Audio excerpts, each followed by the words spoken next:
cara untuk menghadapi mafia, jangan sekali-sekali mengadakan mediasi atau perdamaian yang di Hmm. luar pengadilan atau di luar kantor polisi tanpa saksi penegak hukum. Ingat itu.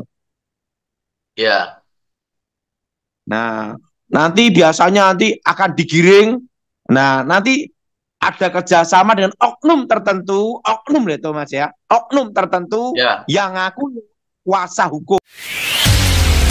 Mana Sorgawi? Saya diizinkan almarhum Jenderal Edi Wibowo. Ya, Waktu itu Pak.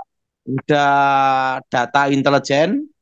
Setelah itu saya dikasih berita, diberitahu beliau supaya saya masuk ke situ untuk Hmm. melihat bagaimana mafia bergerak Mafia bergerak. Oke. dan bagaimana mafia itu bekerja Ya. dan supaya tahu bagaimana cara mengatasinya. Ya. Tetapi beliau perintahkan saya tidak boleh bergerak apapun tanpa perintah beliau karena itu ranah sipil. Oh, ya. Nah, di situ Jonas baru saya mengerti bagaimana mafia itu bergerak. Pertama, Apa yang ada yang namanya diberi modal, modal? tapi dengan bunga tinggi, dan itu biasanya dijebak dalam perjudian. Ya, Dijebak dalam apa, Jonas? perjudian. Dan dijebak dalam hutang yang bunga tinggi di Ya, luar bank. ya. Bunga tinggi di luar bank, uh, atau selain perjudian juga narkoba, Jonas. Ya, istilahnya di luar bank itu rentenir seperti itu, Pak ya. Ya, nah, tapi kalau mereka laporkan itu rentenir kan kena hukum tuh, Jonas. Ya, betul. Namanya lintas darat. Ya, Nah, pertama mereka akan gunakan langkah pertama yaitu memberi modal baik dengan bunga yang sangat tinggi, bahkan tuh 1 bulan bisa 5%, 3%, Jonas. oh tinggi sekali, Pak ya.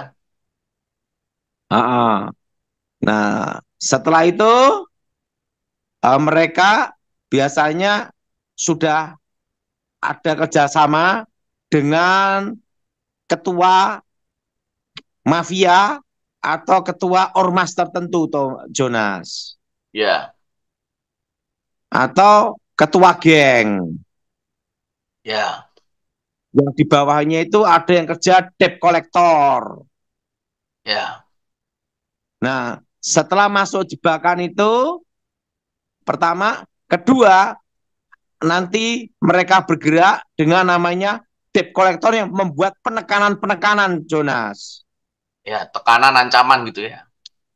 Uh, Tekanan, ancaman, bahkan akan diviralkan, akan diinikan, pokoknya ditekan keluarganya, ditekan di habis. Nah, tapi nanti ketua gengnya, ketua mafianya, ketua ormasnya seakan-akan baik, Jonas. Jadi satu nekan, ya ketuanya baik-baikin. Ya kamu saya lindungi, kamu saya bantu, kamu kan saya gini gitu, Thomas. Wah, Nah, ketua seolah-olah jadi ketua pahlawan. ketua ormas ini yang gerak bukan ketua ormasnya, Jonas, tetapi adiknya, kakaknya gitu, Thomas. Hmm, ya, Pak. Nah, oh nanti baiklah saya akan bantu. Nanti dek operator yang nekan dia. Nah begitu masuk tekanan, digiring ketiga namanya perdamaian di luar pengadilan. Wah, ini Dibuat, dijebak kayak dijebak perdamaian di luar pengadilan atau di luar kantor polisi. duit lagi. Nah, jadi ingat cara untuk menghadapi mafia, jangan sekali-sekali mengadakan mediasi atau perdamaian yang di luar pengadilan atau di luar kantor polisi tanpa saksi penegak hukum. Ingat itu. Ya. Nah, nanti biasanya nanti akan digiring. Nah, nanti ada kerjasama dengan oknum tertentu, oknum itu Mas ya, oknum tertentu Ya. yang ngaku kuasa hukum Ya. untuk So, diarahkan perdamaian di luar pengadilan, di luar kantor polisi. ya. Makanya untuk menghadapi mafia seperti ini, mediasi itu harus ada di kantor polisi, saksinya adalah polisi, penegak hukum, itu pun bagusnya di Polres atau Polda. Ya, minimal Polres ya, Pak ya.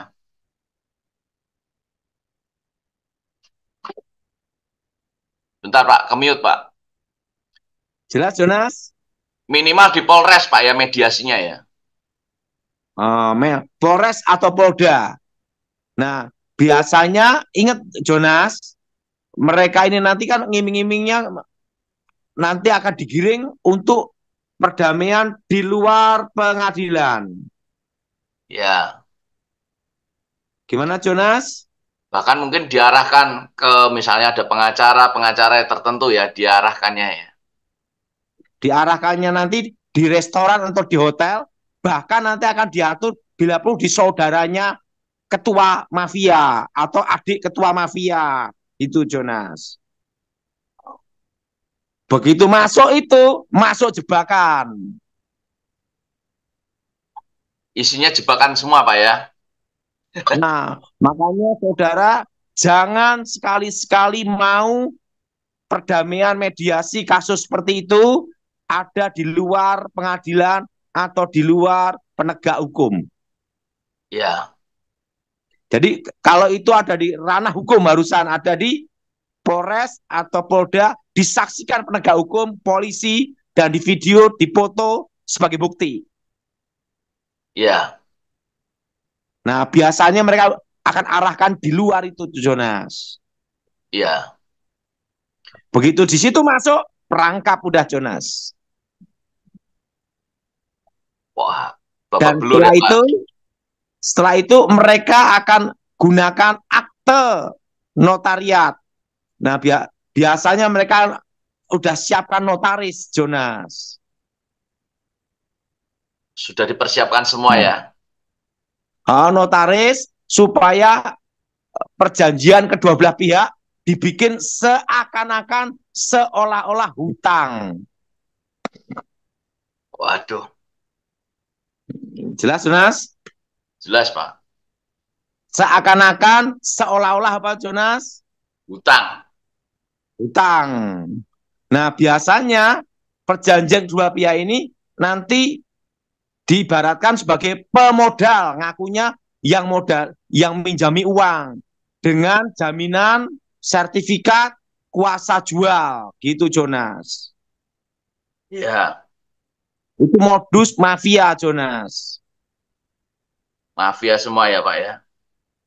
Ingat Jonas, bukan akte pernyataan, karena pernyataan bisa dicabut sewaktu-waktu karena tidak ada mengikat para pihak. Nah, mereka tidak akan buat surat pernyataan atau akte pernyataan, tetapi mereka akan giring masuk perjanjian ke dua belah pihak, para pihak, mengikat secara hukum. Karena akte notariat kekuatannya akte otentik sama dengan keputusan pengadilan. Oh. Jadi akan digiring ke situ, Jonas. Jelas, Semua Jonas? diatur, Pak ya, direncanakan memang, Pak ya. Dan ingat, Jonas, notaris tidak bersalah. Oh. Karena notaris hanya mengesahkan kemauan para pihak. Ya. Jadi sisi ini harus garis bawahi dengan jelas, notaris tidak bersalah. Ya. Apa, Jonas? Notaris tidak bersalah. Notaris tidak bersalah karena notaris hanya mengesahkan kemauan para pihak. Kedua pihak ya. Nah, setelah itu dibikin akte perjanjian, akte perdamaian.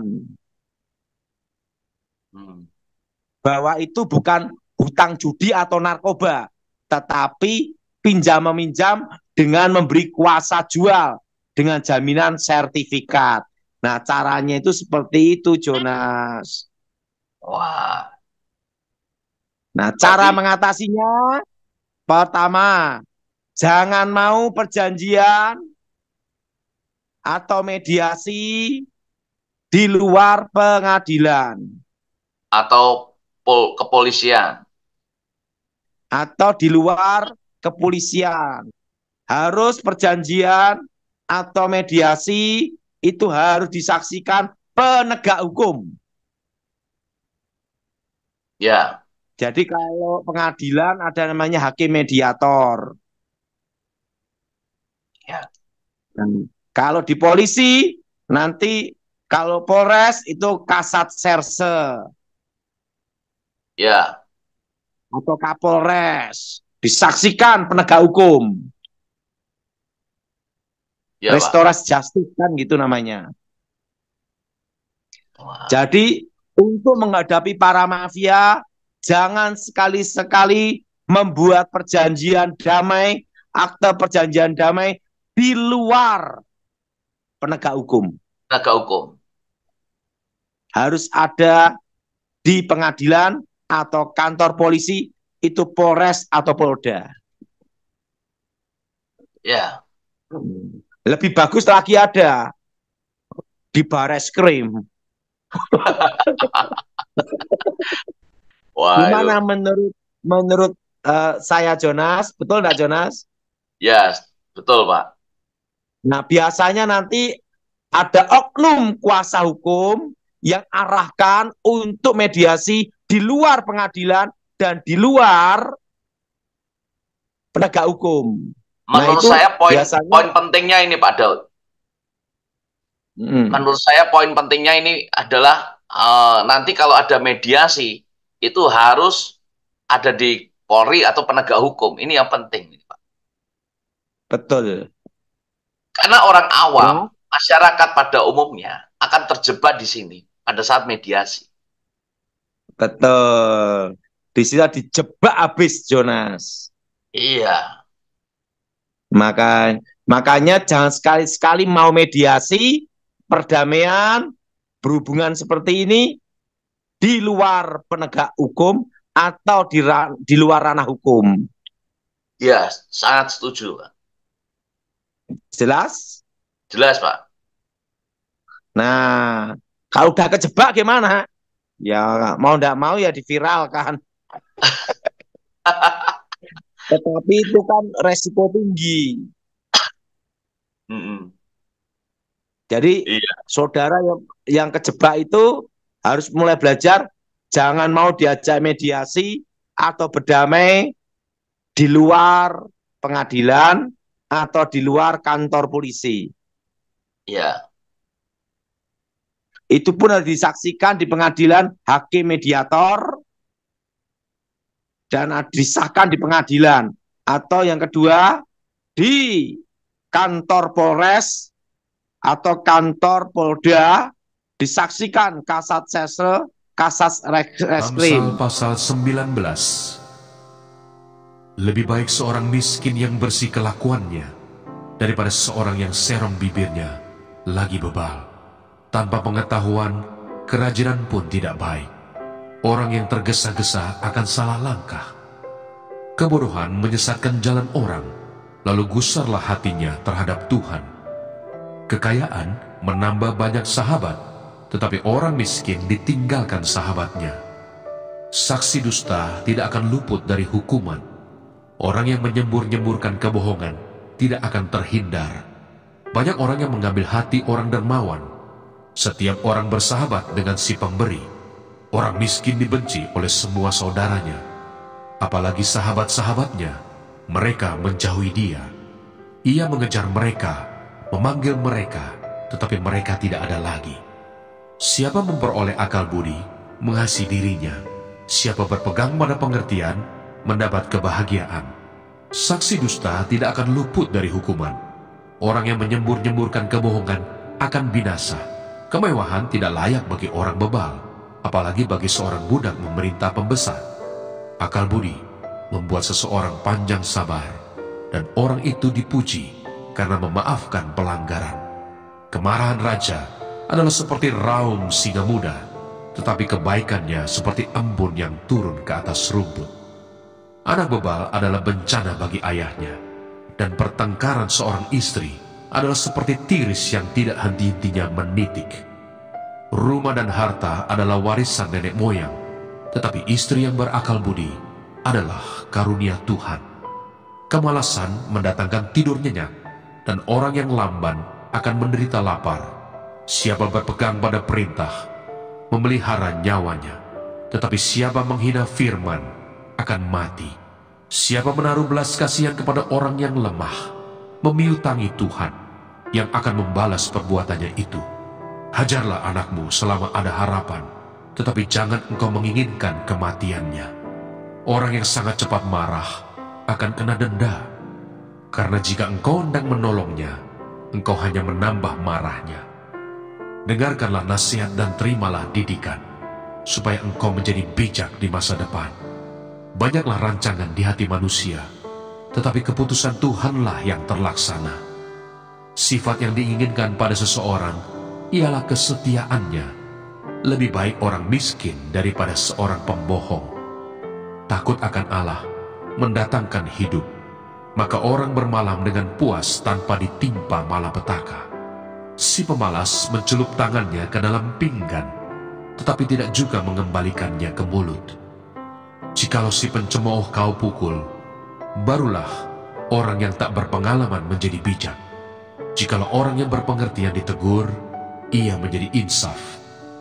Anak yang menganiaya ayahnya atau mengusir ibunya, memburukkan dan memalukan diri. Hai anakku, jangan lagi mendengarkan didikan, kalau engkau menyimpang juga dari perkataan-perkataan yang memberi pengetahuan. Saksi yang tidak berguna mencemoohkan hukum, dan mulut orang fasik menelan dusta. Hukuman bagi si pencemooh tersedia, dan pukulan bagi punggung orang bebal. Amsal pasal 20. Anggur adalah pencemooh, minuman keras adalah peribut. Tidaklah bijak orang yang terhuyung-huyung karenanya. Kegentaran yang datang dari raja adalah seperti raung singa muda. Siapa membangkitkan marahnya, membahayakan dirinya.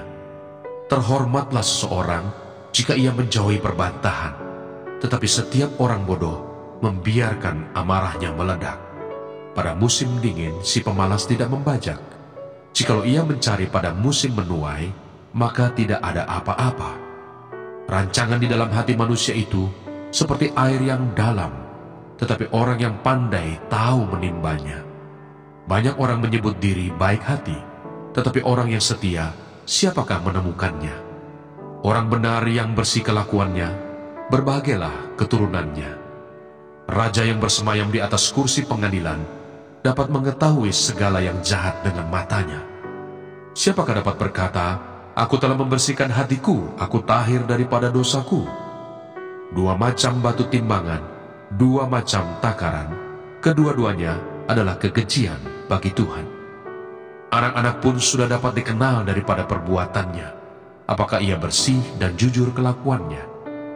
Telinga yang mendengar dan mata yang melihat, kedua-duanya dibuat oleh Tuhan. Janganlah menyukai tidur, supaya engkau tidak jatuh miskin. Bukalah matamu dan engkau akan makan sampai kenyang. Tidak baik, kata si pembeli. Tetapi begitu ia pergi, ia memuji dirinya. Sekalipun ada emas dan permata banyak, tetapi yang paling berharga ialah bibir yang berpengetahuan. Ambillah pakaian orang yang menanggung orang lain, dan tahanlah dia sebagai sandera ganti orang asing. Roti hasil tipuan sedap rasanya, tetapi kemudian mulutnya penuh dengan kerikil. Rancangan terlaksana oleh pertimbangan, sebab itu berperanglah dengan siasat. Siapa mengumpat, membuka rahasia. Sebab itu janganlah engkau bergaul dengan orang yang bocor mulut. Siapa mengutuki ayah atau ibunya, pelitanya akan padam pada waktu gelap. Milik yang diperoleh dengan cepat pada mulanya, akhirnya tidak diberkati. Janganlah engkau berkata, aku akan membalas kejahatan. Nantikanlah Tuhan, Ia akan menyelamatkan engkau. Dua macam batu timbangan adalah kekejian bagi Tuhan, dan neraca serong itu tidak baik. Langkah orang ditentukan oleh Tuhan, tetapi bagaimanakah manusia dapat mengerti jalan hidupnya? Suatu jerat bagi manusia ialah kalau ia tanpa berpikir mengatakan kudus, dan baru menimbang-nimbang sesudah bernasar. Raja yang bijak dapat mengenal orang-orang fasik dan menggilas mereka berulang-ulang. Roh manusia adalah pelita Tuhan yang menyelidiki seluruh lubuk hatinya. Kasih dan setia melindungi raja, dan dengan kasih ia menopang tahtanya. Hiasan orang muda ialah kekuatannya, dan keindahan orang tua ialah uban. Bilur-bilur yang berdarah membersihkan kejahatan, dan pukulan membersihkan lubuk hati. Amsal pasal 21. Hati raja seperti batang air di dalam tangan Tuhan, dialirkannya kemana ia ingini. Setiap jalan orang adalah lurus menurut pandangannya sendiri, tetapi Tuhanlah yang menguji hati. Melakukan kebenaran dan keadilan lebih dikenan Tuhan daripada korban. Mata yang congkak dan hati yang sombong yang menjadi pelita orang fasik adalah dosa. Rancangan orang rajin semata-mata mendatangkan kelimpahan, tetapi setiap orang yang tergesa-gesa hanya akan mengalami kekurangan. Memperoleh harta benda dengan lidah dusta adalah kesia-siaan yang lenyap dari orang yang mencari maut. Orang fasik diseret oleh penganiayaan mereka, karena mereka menolak melakukan keadilan. Berliku-liku jalan si penipu, tetapi orang yang jujur lurus perbuatannya. Lebih baik tinggal pada sudut suatu rumah, daripada diam serumah dengan perempuan yang suka bertengkar. Hati orang fasik mengingini kejahatan, dan ia tidak menaruh belas kasihan kepada sesamanya. Jikalau si pencemooh dihukum, orang yang tak berpengalaman menjadi bijak.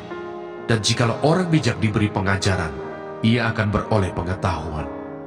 Yang Maha Adil memperhatikan rumah orang fasik, dan menjerumuskan orang fasik ke dalam kecelakaan.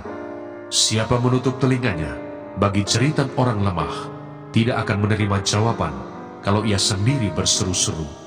Pemberian dengan sembunyi-sembunyi memadamkan marah, dan hadiah yang dirahasiakan meredakan kegeraman yang hebat.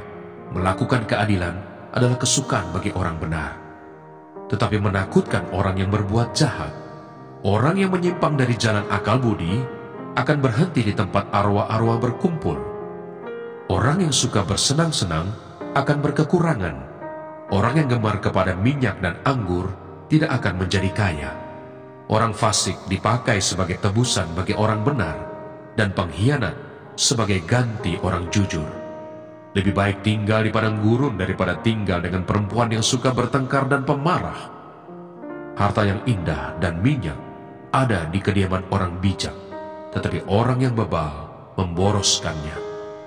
Siapa mengejar kebenaran dan kasih akan memperoleh kehidupan, kebenaran, dan kehormatan. Orang bijak dapat memanjat kota pahlawan-pahlawan dan merobohkan benteng yang mereka percayai. Siapa memelihara mulut dan lidahnya, memelihara diri daripada kesukaran. Orang yang kurang ajar dan sombong, pencemooh namanya. Ia berlaku dengan keangkuhan yang tak terhingga. Si pemalas dibunuh oleh keinginannya, karena tangannya enggan bekerja. Keinginan bernafsu sepanjang hari, tetapi orang benar memberi tanpa batas. Korban orang fasik adalah kekejian, lebih-lebih kalau dipersembahkan dengan maksud jahat. Saksi bohong akan binasa, tetapi orang yang mendengarkan akan tetap berbicara. Orang fasik bermuka tebal, tetapi orang jujur mengatur jalannya. Tidak ada hikmat dan pengertian, dan tidak ada pertimbangan yang dapat menandingi Tuhan. Kuda diperlengkapi untuk hari peperangan, tetapi kemenangan ada di tangan Tuhan. Mana Sorgawi.